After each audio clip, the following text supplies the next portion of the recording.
Oh ma'am, kumusta po?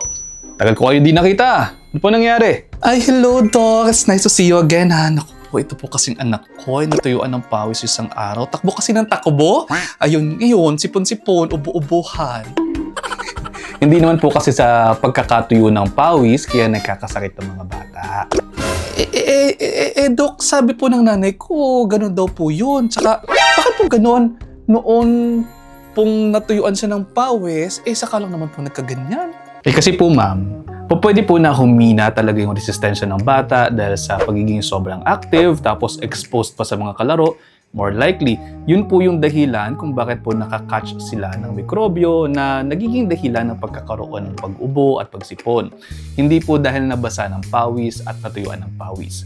Lahat naman po tayo natutuyuan ng pawis, hindi ba? Pero hindi naman lahat ng tao ay nagkakaroon ng sakit. Okay? So, bigyan po natin siya ng gamot, no? Isasend ko po dito sa inyo. Ang reseta po natin ay 3 times a day, tapos yung isa naman po twice a day. Kung mahirapan pong huminga, mayroon pong mataas na lagnat na hindi nawawala. Kinakailangan pong ibalik ang bata at baka kinakailangan po natin siyang admitin. Okay? Ganun po ba? Salamat, Dok, ha?